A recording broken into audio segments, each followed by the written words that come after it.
forgive me, those of you that are in the live audience there.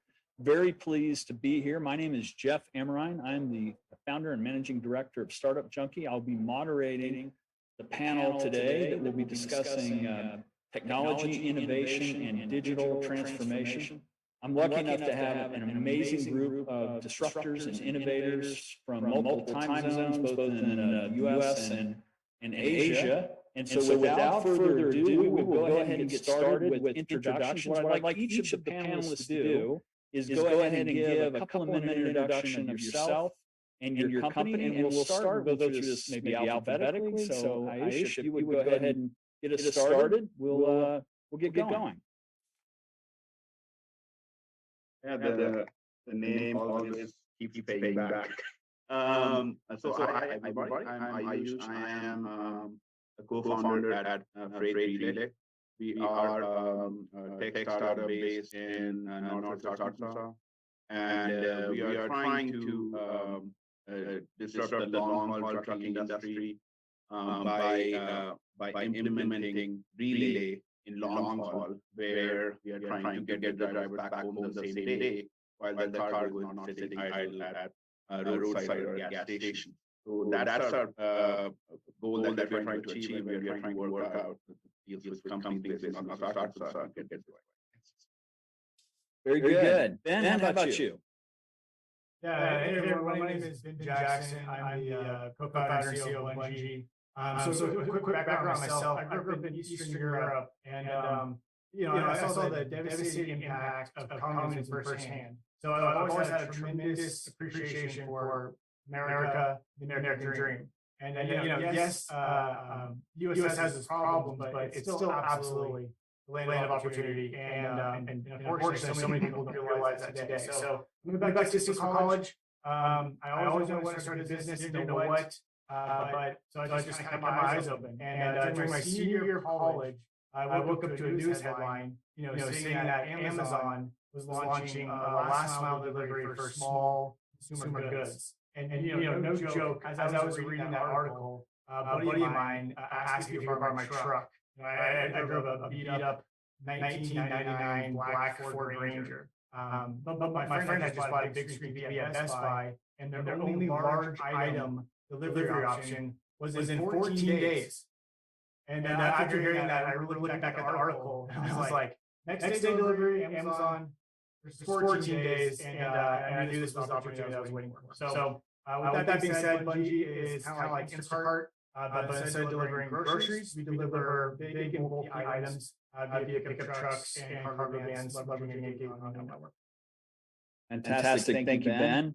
Charu Thomas, how are you? I'm doing well, Jeff. Thank you so much for having me here. Great to meet you all this afternoon, or morning, wherever you are. My name is Charu Thomas, and I'm the founder of a company called Ox. And at Ox, what we do is we build tools that enable stores to transform into micro and nano fulfillment centers. So it's fulfillment optimization and automation, which is definitely a really important element of the supply chain journey. So very thankful to be here. Yeah, thanks for coming, Charu. It's glad to have you. And we have Gene Song, the CEO of SeaVantage, all the way from Seoul, South Korea. Gene? Hi, all from Korea. I'm Gene Song, CEO of SeaVantage. I'm glad to participate in this program. SeaVantage is a data solution provider specialized in the maritime industry. We have developed solutions to provide accuracy of seaborne cargo tracking. Due to the long-lasting pandemic, the supply chain disruption has proven to be longer and larger. Congestion in major ports noticeably has worsened, which results in extremely low on-time performance of vessels arrival. We believe that predicting the accurate arrival time would be the best solution to the problems, and to resolve those problems, SeaVantage has developed a predicted time of arrival, which we call PTA, to replace the broadly used term ETA in the industry. Our service uses advanced algorithms to process AIS, maritime meteorological, cargo, and port analysis data elements to provide predicted time of arrival. SeaVantage data-driven solution contribute to the high level of visibility in the supply chain. Thank you. Yeah, thanks, Gene. Great to have you. Michael Patton. Sir, thanks for having me. My name is Michael Patton, founder and CEO of Fetch, and our niche in the supply chain is package delivery for apartment buildings. So really last mile for density, in short, but we really solved the apartment building problem first. All these apartment managers and owners are, especially in the last couple of years, but certainly over the last 5, 6, 7 years, having to deal with the onslaught of e-com growth and the front office and leasing office of apartment buildings these days looks a lot like a glorified UPS store. And so we sell to those apartment owners and managers to really outsource that whole process. So with Fetch, we sell an entire community at a time. Basically, all the packages that would have gone to the apartment building go to our local warehouses. So we're building out for that last mile, somewhat micro fulfillment logistics network, and solving the apartment problem first, but also giving residents 2-hour windows for delivery directly to their door. So we are about 5 years old. Started in Dallas originally, now based in Austin, Texas. We've raised almost about $100 million of venture capital in about 30 markets across the country. Thanks, Michael. Glad to have you. Sean Petterson. Go ahead, Jeff. Hello, everyone. Thanks so much for having me. I'm the founder and CEO of StrongArm Tech, and we're an industrial safety science company. What we do is we create small wearable sensors that help reduce injury and the cost of injury inside of 3PL logistics and manufacturing operations. I started a business because I grew up working in my father's construction company and passed away in the job. So for the last 8 years, I'm trying to find a way to drive change, really in the perspective of how we value and monitor human labor. And with that, we embed safety culture using data analytics that are driven from our sensors. Through COVID, we developed things like contact tracing and social distancing. And we also protect individuals from musculoskeletal injuries, community challenges, as well as collision. What we really offer today in this changing supply chain is continuity, predictability, and understanding of how to keep people that are working on the floor, delivering goods, keeping things moving, power protected, and we're about 70 people based in Brooklyn, and we're a global business. Thank you all for coming on. I mean, that was a great snapshot introduction of your business. I would say with kind of a long view, a point of view regarding the supply chain challenges that we all face. I can't recall a more confounding time as it relates to supply chain, short of maybe the late 1970s when we had high inflation. There was issues with energy embargoes and long lines. We're seeing some similar things as the shelves are bare in some cases, as we have backup supports, and as there's general supply chain disruption. But what do you all believe are the top technical and business challenges that you see in your various business areas? And with this one, what I'd like to do is actually start with Sean first. We'll go in kind of reverse order from the introduction to keep it fair. So Sean, what do you think? What are the big challenges that you're seeing in the supply chain, both business and technical? Right now, there on the business side, it is really retention, understanding how to hire and retain key employees and try them out. And on the technical side, it's really understanding the flows of data that make that individual more predictable. We saw through the pandemic really interesting trends. First and foremost, the logistics operations that we see, across the board, we saw many cases 135% increase in cases. And the reason for that is a huge increase in online shopping, but not the same increase in the ability to staff, both because the challenges of COVID and also just challenges of the economy in general. And the warehouses that we were able to impact continue to see a downward trend in injuries, of course, where we are enabling some of that predictability. And when we thought we were just being helpful in helping provide some solutions for exercising, what we really offered was a hedge for the gap deter. And in many locations, we saw where resources were diminished. EHS was often something, environmental health and safety was something that was taken off the table.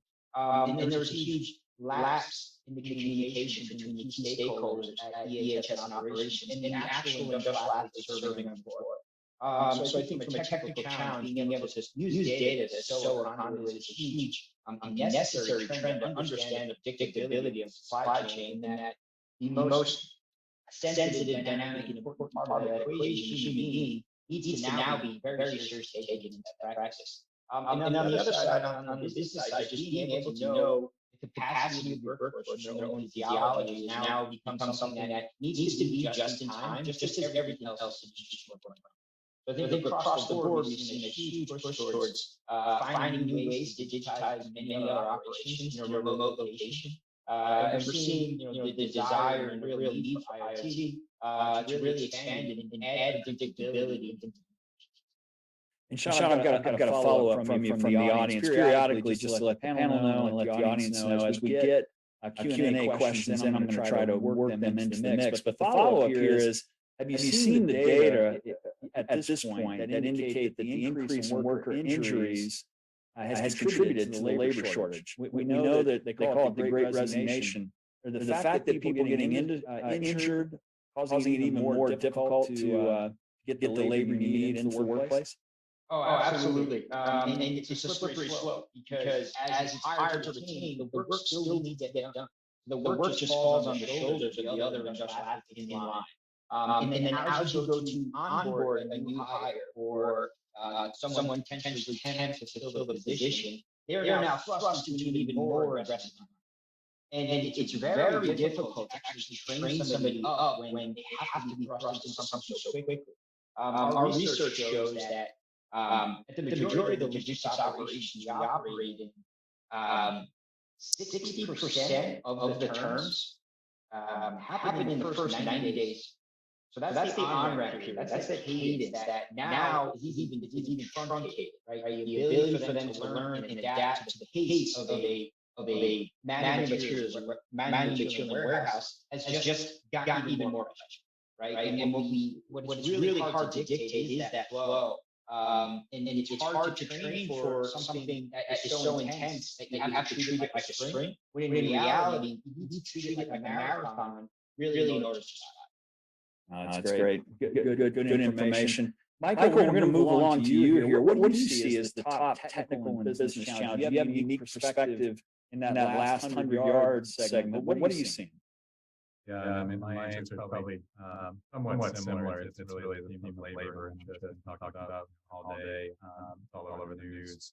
Just to use some real examples on our side. So we use W2 employees up to the warehouse level, and then we have a base number of W2 employees that drive for us. But we also use a pretty heavy amount of 1099 contractors. And so it's really both of those tools that we see, I would say, equally challenging.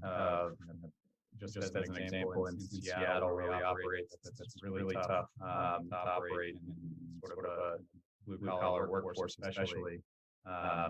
We pay pretty competitive wages. We're also 80-90% kind of percentile in each job sort of function. But you walk a half mile down the street and McDonald's paying $22 an hour.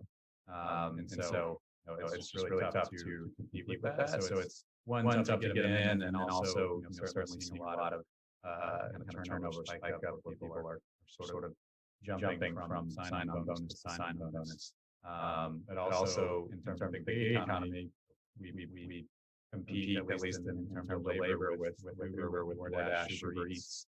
And so that really causes a lot of pressure on our product team, especially to make sure that we're creating as frictionless of an experience for those drivers, that they could do almost everything really from A to Z within the Uber Eats app.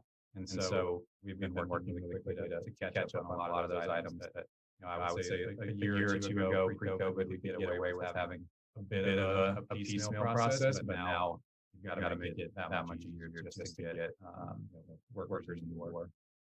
That's great. The spiral that we're seeing between wage increase and inflation is connected for sure. And one of the things will be interesting to see on a macro level how that gets resolved, because the higher wages are going to drive higher prices, are going to drive higher wages. And it's, I remember what Paul Volcker had to do to get inflation under control back in late 1970s. And I don't think anybody's excited about having an 18% mortgage on their house at this point. So appreciate your perspectives on that. Gene, what about you? What are you seeing in terms of technical and business challenges in the supply chain? From the perspective of a solution provider like us, supply chain has been segmented and has been communicated right enough to share critical information for the seamless supply chain management. Integration of maritime logistics information with terminals and further with inland transportation by an enterprise is still a tough task. So the industry striving to put all data together for the seamless services, but it's still a long way to go. Yeah, the fact that you have disparate sources of data when you're trying to track something from end to end, it's definitely a big challenge. Charu, what about you? What are you seeing? Yeah, so honestly, I would echo a lot of what other panelists have said. One story that definitely comes to mind that truly exclamates kind of the challenge of the labor shortage. So a 3PL that we work with pretty directly, they were mentioning that they turn over between 250 to 300 people every month. And that's just them. They're a global 3PL, but I wouldn't say that that's really atypical to what we've seen kind of across the entire ecosystem. So I think that's definitely one big challenge, and it kind of goes back to what Sean and Michael were both talking about. And then kind of more in Gene's neck of the woods, I think the price of containers has just exploded to an immense degree. I was speaking to an investor yesterday over lunch, and she's one of our investors and very knowledgeable about kind of the 3PL space. She's led the operations for a global e-commerce brand. And she said that typically, the container prices were between $2,500 to $3,000 for a full container. And that cost has gone up now to about $24,000. So if you just kind of think of that, just drastic shift, it's just put a lot of pressure on her and Wow. Yeah, that math is easy to understand. Ben, what about you? What are you seeing in your space or in general from an overall level in terms of business and technology challenges? Yeah. I mean, just overall, today's supply chain, it's highly fragmented. There's wide discrepancies in cost, availability, transparency, quality. It has one of the lowest net promoter scores across any industry. And then, to make a bad problem worse, Amazon has come in there and almost weaponized the supply chain, causing expectations for delivery to drastically increase. And retailers are learning that their customers are more often influenced by delivery than any other type of transaction. And really, no one has figured out specifically for big and bulky, not even Amazon. Retailers across the country, both digital, online, they don't have the resources, they don't have the formula, and they're desperate for a solution. So at a recent conference, Home Depot's director of supply chain said, final mile, big and bulky delivery is becoming a life or death crisis for retailers nationwide. So it's terrifying, but it's also exciting because I believe we're on the front end of a tectonic shift that has completely changed the nature of retail itself. Definitely, this kind of adversity, it definitely leads to all kinds of disruption and innovation, no doubt about it. So, Aayush, what about you? What are you seeing both in terms of business and technical challenges within supply chain? I think I'll echo the points that the panelists have made. Where we work, the space we work in is trucking and especially middle mile space over the road, and there's a massive shortage of truck drivers. Just today, if you go on CNN and log in, or go CNN.com, you'll see the headline 180,000 drivers today. So the with the advent of next day delivery and same day delivery, the expectations that the consumers have has changed significantly, And even 10 years ago, that was not the expectation. You would know that it would take a week or 5 days for something big to come to your doorstep. So that is definitely something that is putting pressure on the consumers. And where we are staffing is we talk to the companies that are based in North Arkansas, the Fortune 500, and they say that the turnover rates in long-haul truck drivers is around 100%. So if you hire end drivers on January 1st, by the end of the year, you have replaced all of them. And replacement of each driver costs around $8,000, $9,000 on average. And if you try to put that down to the smaller companies, smaller businesses, they just they push them out of business. So last year we saw a lot of bankruptcies in the trucking industry, and then now we are seeing some mergers and acquisition. Like even today, I got the news flash that acquired this cold chain company. So again, that is the labor shortage is going to continue. That problem has been around for, I would say, at least 7 years since I've been following this, and it will certainly continue forward. Another piece that I really found interesting is that my father-in-law, who's in his 70s, and he today was talking to me about just-in-time. And I was kind of taken aback. Like, how does he know just-in-time? Because he's a medical professional, retired now. And it was kind of, because of just-in-time, we are having this issue. And I was trying to explain to him that just-in-time brought the cost down for all the consumers because it reduces the inventory and management costs. And I feel like throwing away that is not the right way, but you can augment it or come with a hybrid model. So again, those are the things that keep running in my mind. Thanks. And I'm going to stay with, we're going to transition a little bit. We've already hit the labor, obviously the labor shortage and the war for talent and increasing wage rate is a big issue. We've got a question that's come in from one of the attendees that said, how do you see the labor shortage driving increased adoption of robotics and automation? And so Aayush, I'm going to start with you, and I'm going to zero this one in on Charu and Sean specifically, just because of what you do. Talent is everyone's number one asset, but when that talent becomes a price at a point that you can figure out a way to automate, companies have incentive to automate. So there's been a lot of discussion around autonomous vehicles, around drones, around having dedicated lanes for trucks that are semi-autonomous or autonomous. Aayush, what are you seeing? How is that going to play out given the labor shortage? I think it will definitely push companies toward adoption of autonomous vehicles. We are seeing that a lot in control settings, like within a yard or inside a warehouse. We are seeing a lot of technology being pushed, and it kind of makes sense because it's controlled. They can manage the risk. Where we see that it will take some amount of time to be implemented on the road, where you actually have to figure out how the autonomous trucks will start interacting with your vehicles or just basic passenger vehicles, and how do you educate them, and how do you make sure that the regulations that support interstate commerce with autonomous trucks are in place. So I feel like technology has made significant progress, and I say that a good place today in trucking.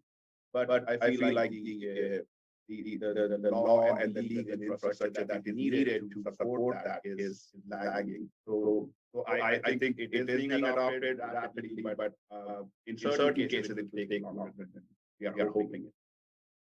Charu, I'm going to turn to you next on this one. I know you see lots of productivity gains from what you do with the kind of technology you provide, heads-up display, the things that Aux does. But where is that going in terms of automation? At some point, if you can't find the people, what's the alternative? I'd really be interested in your perspective. Yeah, no, absolutely, Jeff. I mean, I think the push into automation, that's directly in our wheelhouse of fulfillment automation, is so clear. Now, I think when thinking about automation just at a high level, especially for a retailer, it's really important to consider what volumes you have when you're implementing automation. So typically when you're looking at microfilament or things like that, it's typically over 250 orders per day that you need to be seeing So building a hub and spoke network has been a very popular option for a lot of retailers and leveraging kind of nano fulfillment or smaller, less infrastructure heavy automation, kind of lower volume areas. That's kind of what we've seen in the retail and supply chain space. One comment on autonomous trucking, though. So, I'm not necessarily directly in that space, but I do have a couple of friends run companies in that ecosystem. And I think there's been a lot of energy in that area. One interesting tidbit that I learned in the past couple of weeks actually, that the number one cause of death for people 18 to 35 is actually car accidents. So I think there's clearly a safety reason for autonomous vehicles. But there's some northern states. So for instance, I was just in Michigan, and they've actually created the first chief mobility officer role at the state government level, and have essentially tried to create an ecosystem of multiple different states to kind of create the infrastructure that would be required to actually make that happen. So I agree that it might take a little bit, but hopefully with better policy at the state and federal level, that could accelerate it a little bit. Very good. And Sean, I know you play heavily in this space because you're many of the objectives for the gear that StrongArm Tech puts forth is keep people safe, keep them working rather than injured, non-workman's comp. But how do you see this playing out as automation and robotics enter the market? Yeah. So our goal is to shepherd automation into the areas that need it most. The areas that need it most, jobs that humans simply shouldn't be. So we're able to emphasize not only the impact of removing that injury, but what the potential ROI for that robot would be, not just from a productivity standpoint, but from an injury reduction.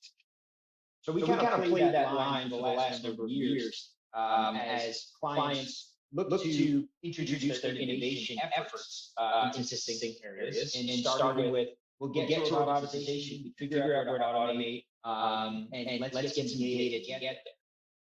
With COVID, it just seems like it can't get here fast.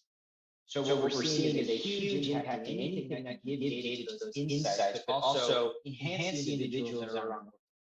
Right, so we're keeping them proud, protected, and productive. That's how we operate. But we're also giving those insights to what are the best locations. And what we're finding is that where folks are most inclined to automate today are in areas that you need a license to operate. We're seeing a lot of traction in automated pork trucks and pick and pack machines in areas that either need training or something that is difficult to staff up for with someone that you're pulling in with very little training and very little industry knowledge. So as we kind of see this moving forward, it's areas where you have flexible infrastructure, where they can get where the organization can get a taste for automation, how it plays into the workflows, but also how it plays with pedestrians. It's very difficult to get accurate, and this is something that we do, accurate proximity detection alerts both to the individual and to the device that's automated itself. So there's a lot of growing things that are happening in the industry. And I think as we continue to push the trend forward, we're hopeful that we'll see a really strong dichotomy in areas that are difficult to find an ROI, anything less than 10 years in some cases, help to actually accelerate those with injury data so we keep folks out of those positions. So you're making good empirical decisions based on the data and injury information that you gather, which is the other aspect of the biometrics and sort of the industrial IoT place that you're playing. And that's really interesting. Shifting gears just a little bit. Now we're thinking about most of you sell into enterprises of one type or another, and enterprises that are looking to automate or to add in enterprise systems. Those decision makers are constantly worried about making a bad decision, a bad technology bet. So this one I'm going to target at Gene and Ben and Michael. When you're having those kinds of conversations, how do you create a value justification that will make sense on sort of initial sale and then will actually deliver for that customer? Gene, if you'd like to kick us off there, that'd be great. Yeah. In the wake of the chaos in the supply chain, the enterprise want to have better visibility and actionable data. It is then obvious that qualify and the quality of data should be critical.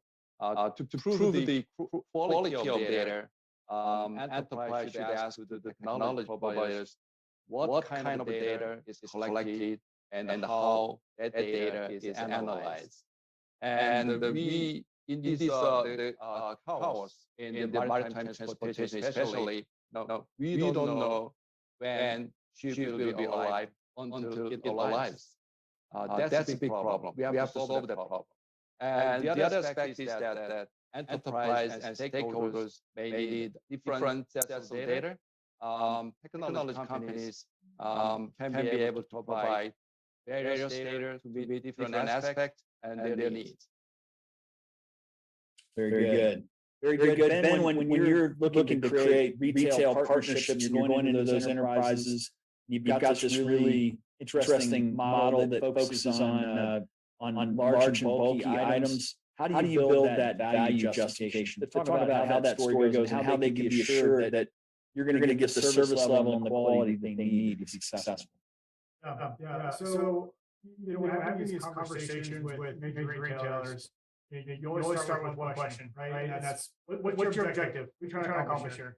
And in my experience, the issue has been the exact same across the board, every single time, customer experience. That's all I care about. And within customer experience, there are really two components that these retailers are thinking about. One is transparency. So what type of tracking you have is real time, or the updates, are there SMS updates or in-app push notification updates or email. The other is just delivery speed. So if you can get transparency and delivery speed right, in my experience, you'll be able to boost their customer experience, which is their ultimate objective. And they'll get over the fact that you have this sort of cadre of really interesting driver base. I mean, it's not typical. It's not like they necessarily are going to see a branded vehicle delivering their stuff, right?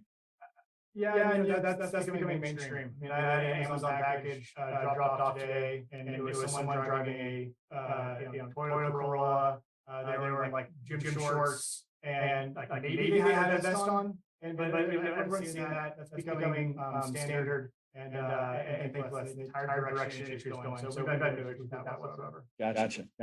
And Michael, I know you've been really successful at rolling up the property managers that I suspect were kind of feeling like the world's packages were being dumped at their doorstep, didn't have a good solution for it. But talk about how you build value and how you keep them happy, what you're doing. Yeah, I mean, I think similar lens has been is first of all, keeping really the end customer in mind, which in their case is their renters. So for us, it's twofold, and typically we'll sell to big institutions like Blackstone or Prudential or JP Morgan that own large portfolios across the country. So it's number one, we're going to solve this operational problem for them. And using case studies and really just proof and evidence to show how we do that. And so that's sort of number one, but 1A, 1B is that resident experience. So showing how we're going to create a better experience for their residents, which also in turn increases their bottom line, gets retention at their buildings up.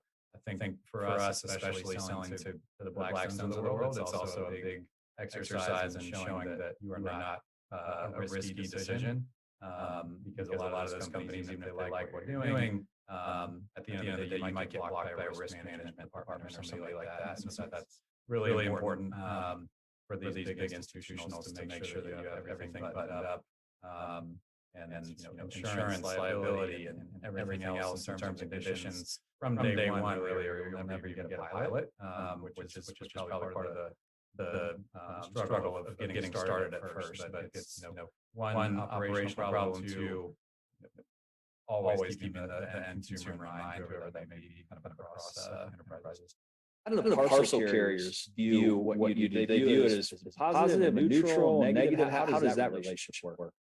Yeah, we're really it's a symbiotic relationship, especially in the last 18 months, because even though we have challenges hiring and getting our labor force sort of to scale up, they have the same problems. And so for FedEx, for UPS, for Amazon, USPS, they love to drop thousands of packages off at one warehouse instead of having to go to each apartment building themselves. So even though it's a challenge on our end, it's also an opportunity because the big guys are having the same problems. And so it's similar in their perspective as long as we're providing their customers a better experience and also we're relieving this burden of our deliveries, then it's a win-win.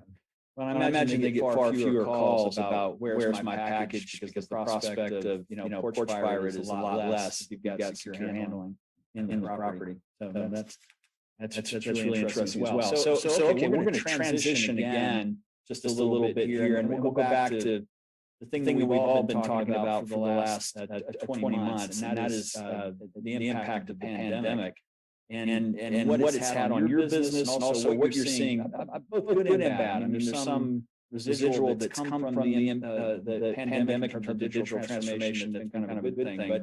But Sean, why don't you start us off? How has it impacted your business? What kind of pivots or agility was required on your part, and what do you see from your customer base? Yeah, thanks. And we alluded to this a little bit earlier. But when the pandemic hit, we really just wanted to be helpful. And the way that we did that was just asking our clients what are their biggest headaches. And for them, they just need data points for something that's so fast, so new, and how to tie those data points to something relevant. We were able to spin up some code and deliver contact tracing and social distancing solutions over the air to our clients for free. So when they came in on Monday morning, firmware was already uploaded to sensors to keep people 6 feet apart. But what really offered them was just a little bit more peace of mind, one less thing EHS had to worry about. Already their plates full trying to keep people safe, and now they have to worry about keeping the entire organization safe, and not just the back office. And providing them one less thing to have to worry about was the key. Second portion of that is really offered an insight as to how IoT and connected worker offers continuity. It's one more data point to sew into the operations, and being able to actually understand what the capacity is at a physiological level of their workforce and health level adds a great deal of predictability. And so now as we kind of seen the trend over the last 18 months, there's just a huge grab for all things in and around data that are related to unmetricized pieces of puzzle. We tell our clients you can measure it, you can manage it, but you need to manage and measure the most sensitive and articulate part of the supply chain, which is human being. So as we kind of have looked at the landscape, the industry really has embraced IoT where ours has been great in a really strong way. And it's in the nature of obviously being able to comprehend and ingest random events like this pandemic, but also because as industrial athletes can't be remote. They have to come into the site, they have to go to the job, but not often some of their senior leadership. And giving them visibility to their responsibilities around environmental health and safety are huge. And again, adding one more piece of the data puzzle that keeps safety in the conversation. So we're seeing a lot of these things.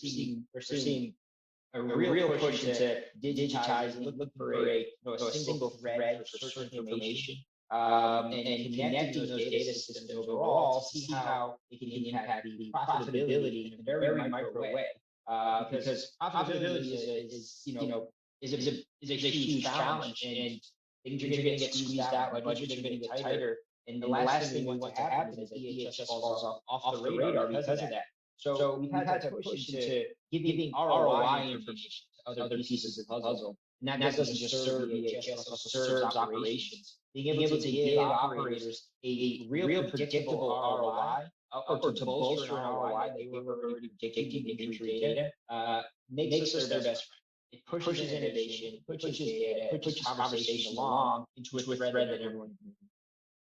I mean, it's super insightful, and I can recall in the height of that when you made the pivot towards some of the things that were very useful in contact tracing, and it was pretty amazing how quickly you did that. I mean, congratulations on the progress there.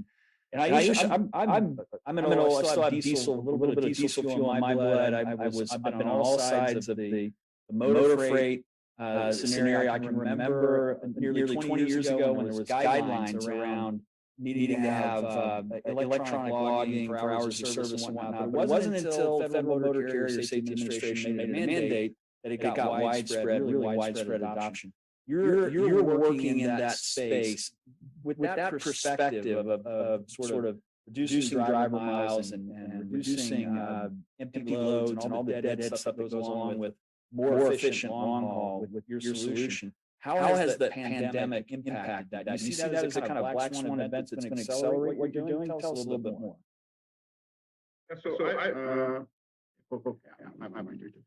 I think what pandemic did for us was when we were trying to.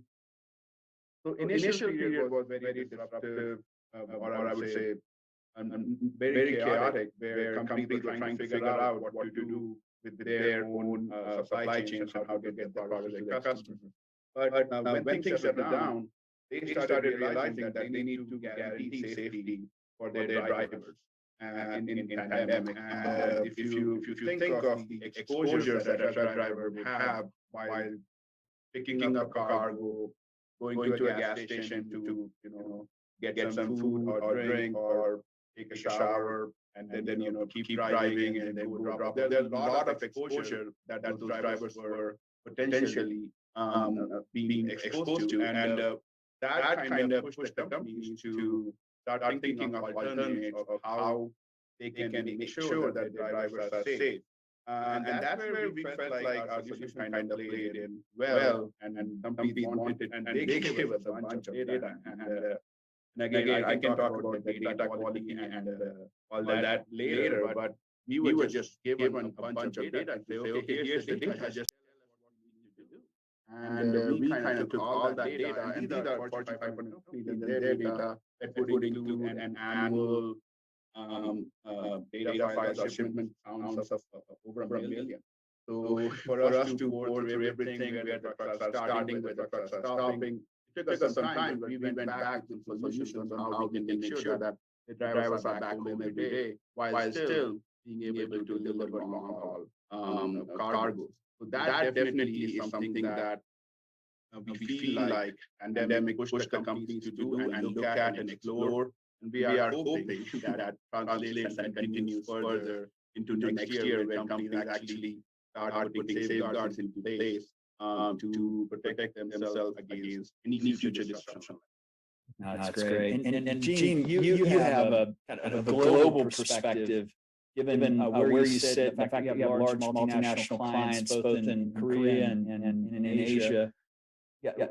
Talk to us a little bit about what you've seen in terms of the impact on your business and on your clients. Yes, the supply chain disruption due to the pandemic opens up opportunity for business that provide visibility and predictive information like SeaVantage.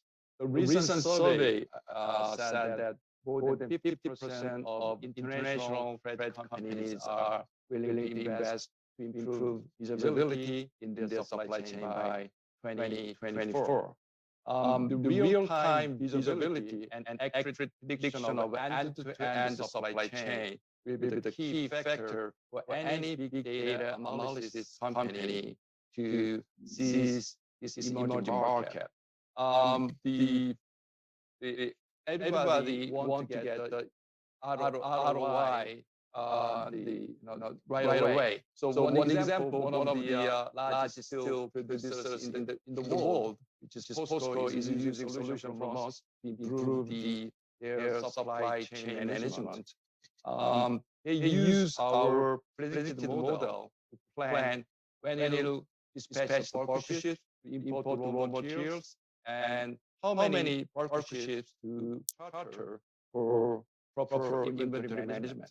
And we also plan to provide real-time commodity flows, including who is loading certain commodity from what kind of port, and then who is unloading certain commodity and with what kind of volume. So by analyzing those information, they know all the commodity flows the right way. We are told from them they can reduce the decent amount of demolition charge by using our solution. They can pay. That's very good. Very good. And Charu, I know that you've been engaged in a number of large accounts, and during the pandemic, many of these large accounts, the people were working remotely, and it's, some of it were, they were facing their own supply chain issues and kind of a change of mix. Talk about the impact that the pandemic has had on Ox and also your clients. Yeah, absolutely, Jeff. So one of the segments that we serve is kind of that retail and grocery space. And the market for online grocery has absolutely exploded over the course of the pandemic. Online grocery sales went from $1.2 billion in August 2019 to $7.2 billion less than a year later in monthly sales.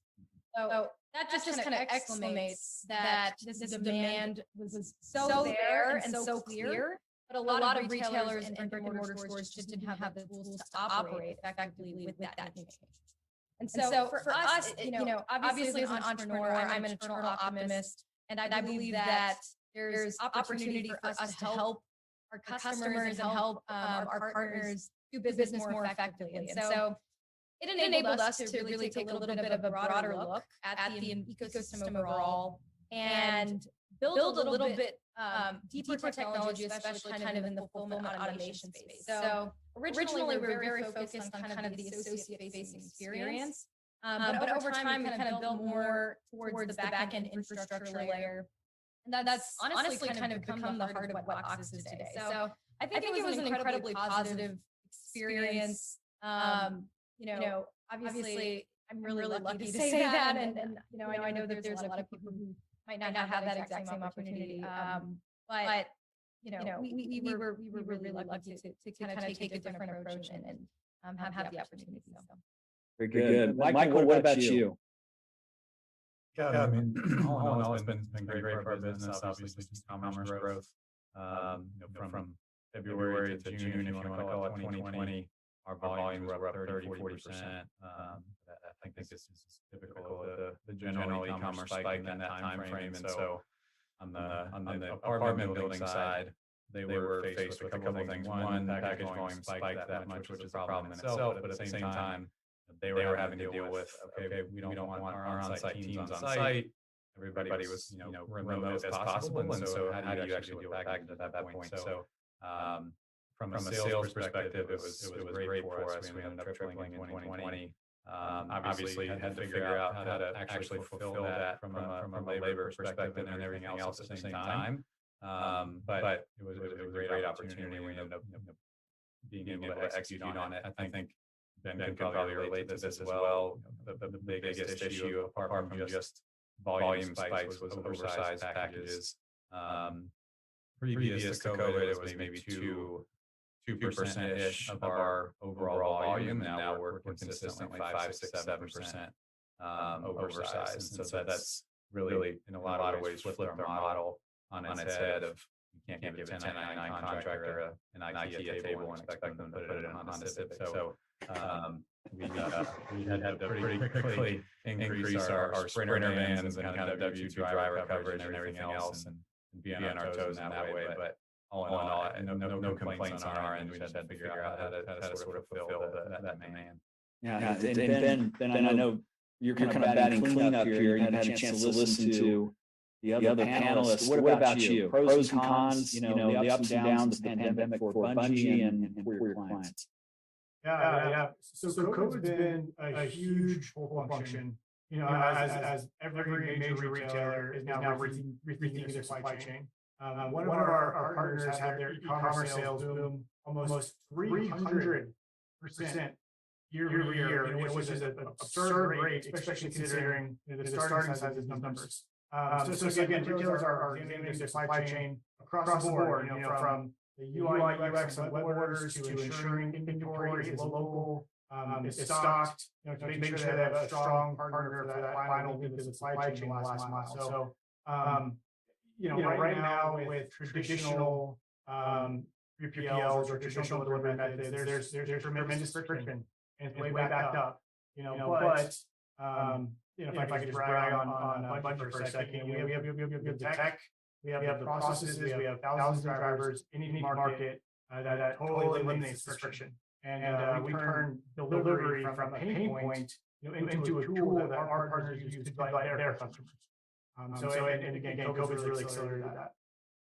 Yeah, I'm going to. So now I'm going to go a little bit off script. Everybody had a chance to. This is my opportunity to be, pick your favorite journalist that asks the gotcha questions. But won't be any gotcha questions. But I am interested because all of you, every single company here is a venture scale company that is somewhere in that venture capital raise life cycle. And the reason, the question I'm going to ask is going to be very specific. If you rolled the clock back 10, 15, or 20 years, no one in the venture capital scene was interested at all in anything supply chain related. It was like the least sexy subject ever. Very difficult to get anyone's interest in any kind of recognized institutional VC firm. I'm in this space now. In fact, what we do at Cadre Capital Partners, we focus on supply chain tech, retail tech, food and beverage related tech, those horizontal tech slices that come over it. And it's pretty interesting. These are just kind of boring businesses that change the world from my perspective. But what are you all seeing? You're all in the process of raising or have raised money. And Ben, I'm going to start with you. What's the reception you're getting from the VC crowd at this point? It's been tremendous. And, right now, last mile, logistics is hot, and it's something that everybody needs. And, VC is pretty smart, and they're starting to realize that, not already realize that. And they're starting to look in this direction too. So, I wish, 4 years ago, I could say I had this all planned out in my head and could predict COVID was going to happen. Fortunately, that's not the case. So there's some tailwinds there. But we got lucky with what the space is growing, how it's booming. Yeah, that's great. And Sean, what about you? Yeah, I appreciate that statement. I started this, I've been in space for 10 years now, and no one even knew what I was talking about, let alone cared. And fast forward today, and it's absolutely night and day. It's really interesting to be in the position to select partners, but also to get the right, a really unique perspective just in the changing environment. It's not just VC. You also see PE coming down the pipe. You see growth equity players coming down the pipe. And really spreading on longer-term bets. People understand that in this space, sales cycles are slower, but the opportunity is greater. The burn is higher. It's really hard to predict it. The revenue is lumpy. But what looks like a very risky, boring industry is now the next hot topic. And that has spread across probably the last 3 years as things started to turn into this direction. Particularly just the booming challenges with growing organizations like Amazon. And now with the pandemic into the mix and adding technology and adding just how things changed, it's almost like it's a great reset in the world of VC, and it's just in any time there's an event like that, it's a massive opportunity. So what we see are people that have been sitting on the space for 5 years plus are now eager to make a move, find a lead horse, and get into a journey now that is really just the beginnings of how technology is going to shape. No, that's great. And Gene, what about you? What have you seen? Well, my view could be a little isolated from the Asian perspective. I'm working in Korea. There's not much, maritime data analysis industry developed not only in Korea but also in the world. So there's not much prominent data solution provided which has accuracies and predictability. So when I was in this business and collected the data more than 10 years, especially AIS, the weather, meteorological, and cargo data, everybody's opened their eyes and raised their brows. But having said that, they want to see how we can make these data to down to the raising revenue. So that's the implications to remain here. So everybody is now very interested in this world. Having said that, seems to me that we are very upfront and early in this investment cycle. Got it. And Michael, you represent probably the later stage of most of the companies here based on the amount of money you raise. What are you seeing from the later stage VC and private equity folks? Do they just feel like they know they're pouring gasoline on already hot fire? Or what's your take at this point? Yeah, I might have more contrarian view than you might think. I mean, we have raised a lot of money, but I think for anybody who's earlier stage or like thinking about starting a company, you see all these $100 million rounds and Tiger Global and Coach and whoever. That's very much still the exception to the rule, and we know from talking to a lot of those groups that our growth numbers and everything else, really our positioning, honestly, is just as good, if not better than a lot of those companies. And granted, we do have a labor-intensive business, so we're not a SaaS company. There's a lot of moving parts, and so we're not kind of this nice, neat box tied with a bow as just a SaaS company can roll out quickly. So we've been able to get rounds done, but it's probably not as easy as it might sound. But it's like showing LinkedIn, hey, we raised our Series C, it's still a long process. Even Series C, we've got a lot of really good proof points. We've grown the business pretty tremendously in the last 18 months, but it was still a 4-month process. And it's not like we had 10 term sheets at the end of it. So yes, it's definitely different. We sort of straddle between prop tech and logistics tech, but it's still never easy. So that's I like to say that in analysis. You see all these articles, but I think it's few and far between of unprovoked term sheets of $100 million higher global. Yeah, and man, it's so painful. Yeah, and there's no doubt about that. I mean, both of your, I mean, it sucks raising money. It doesn't matter if you're raising it for fun or if you're raising it for a business, and it's very time consuming. So I empathize with that completely. I just wondered if at least there was a level of understanding of what you're doing, because 15 years ago, people were like, "You're not the next Facebook? Next." So anyway, Charu, what are you seeing? You're a little earlier stage, but you had a successful round. What's your take? Yeah, I mean, I think I'd echo what a lot of the panelists said already. I've kind of seen both elements of it as well. Running a full process, it's very painful. Talk to 200 people in a very short period of time, right? So kind of done that element of it. We haven't been raising recently, but one thing that's been really interesting is, I think someone referenced, kind of the later stage PE money that's kind of been poured into earlier stage VC, and so that's just really impacted a lot of valuations, and it's made the market really frothy, frankly, which is great sitting on this side of the table. I've never seen anything like that. So I'm excited about that, but I know that it's just an element of the market, and you have to build a good business regardless, and market's not always going to be like that. So Sure. It is what it is, I suppose. And Aayush, you're at the kind of validation stage.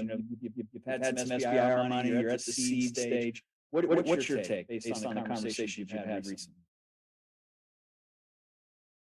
I think my story is kind of a different thing, because I moved here from India in 2010, and it took me about 6 to 7 years to even begin to become eligible to start my own company. So starting from that point, I went out and started building. I filed my patent. I started building out my connections. And I don't know if that is a similar story for everyone, but it took me a while to build out, or at least know people who have the money. We were lucky enough to get funded by U.S. Department of Agriculture's Small Business Innovation Research Grant, and also by the state of Arkansas. And we were also able to raise some venture and some angel money. But again, I would be the least experienced person in terms of raising money in this whole panel. And from the conversations that we have had, it always comes down to the validation piece of what validation we have or hold, or what is coming down the pipeline. And we feel like from that perspective, we are nicely situated right now, where we have done all the theoretical stuff that we could in terms of analyzing, predicting, and we have just beaten the model that we are creating, to pulp. And we just want to now go and sell that pulp to people. So we are just towards next steps, and I would love to connect with the panel later offline to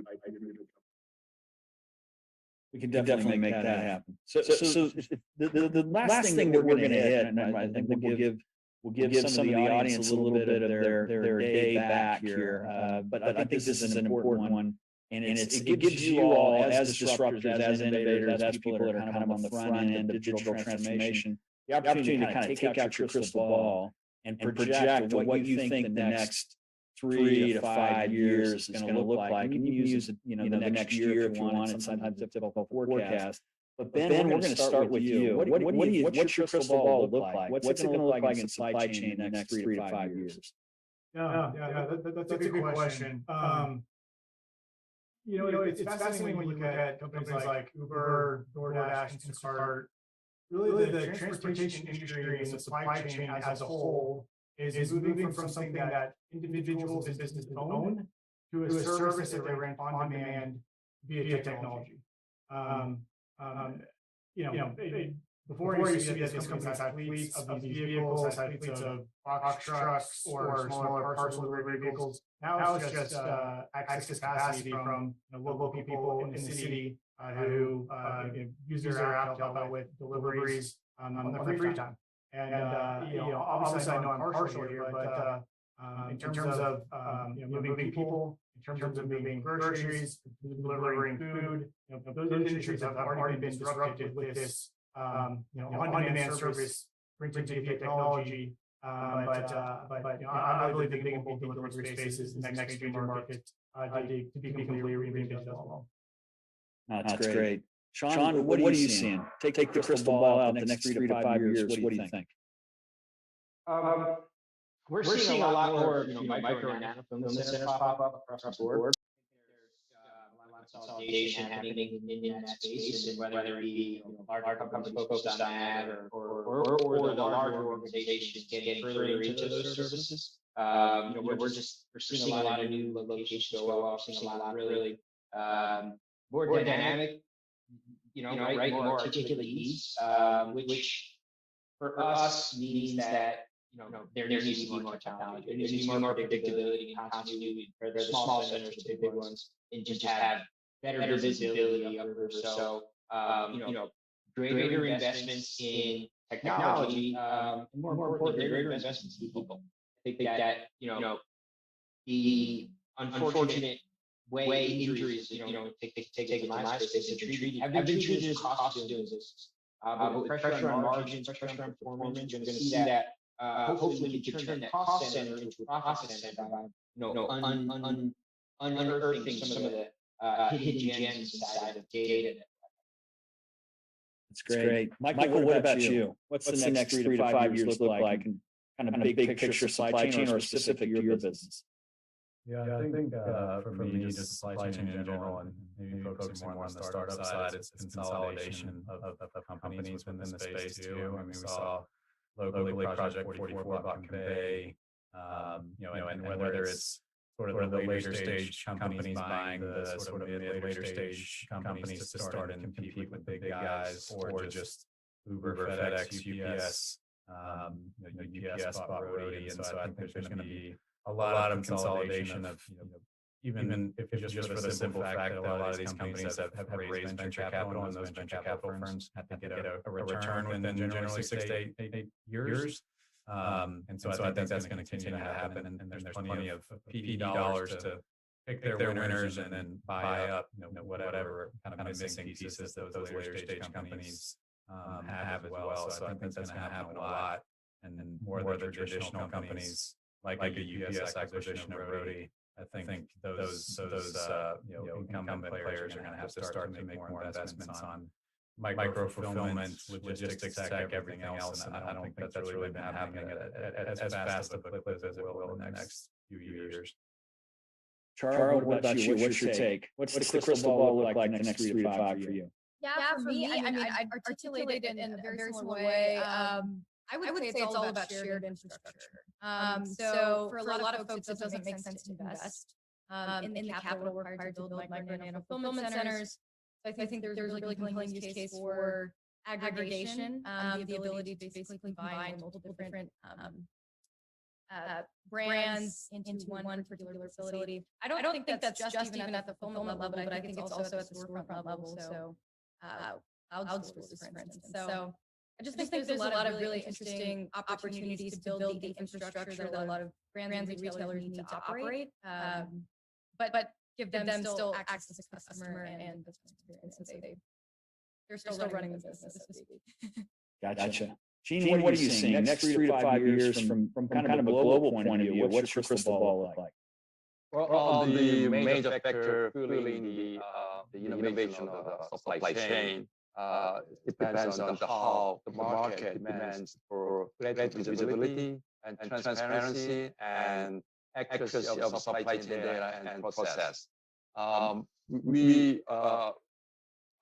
like to see how the industry build up end-to-end supply chain visibility with accurate and real-time databases. To achieve that kind of goal, we need shipping companies more open to share their data, and the terminals would like to share their data with them as well, and other the logistics down the road also participate in sharing those data to build up the visibilities. Gotcha. Aayush, what about you? Take the crystal ball. What's the next 3 to 5 look like? I feel like there will be more of the giants that is coming in logistics. I feel like that because I just see people getting more effective, and the rationale for that is I will refer back to the war of the tech giant that happened in 2000 to 2010 when Yahoo, Google, Microsoft were just buying companies left and right, trying to augment their portfolio. I feel like that war is coming. There'll be, of course, Walmart is there, Amazon will be there, these big guys will be there, and with them trying to get more control over their supply chains, we will see that consolidation happening either through small fish being eaten by slightly bigger fish, bigger fish being swallowed by whale. So we'll probably see that happening. It won't be a long-term sustainable policy because there will be failures. The company that will be bought out, some will fail, some will work out. But I feel like at least in the 3 to 5 year period. And we're just getting the notice from our kind host that we're about to get the hook, which is perfect timing. I'll conclude here. So for the purpose of all of the virtual and live attendees, it's been a pleasure and an honor to moderate this panel. I would just ask you all to take note of this group of disruptors, innovators. These are some of the people that are going to be driving the way the supply chain modifies and grows over the course of the next many years. So keep an eye out for great companies like Freight Relay, StrongArm Tech, Fetch Package, Bungii, SeaVantage, and Ox. These are some of the best and brightest leaders in the supply chain technology space. And it's been great fun to have conversations with all of you today, and reach out to them. They'll be happy to talk about what they're doing. Thanks very much. See you next year, hopefully.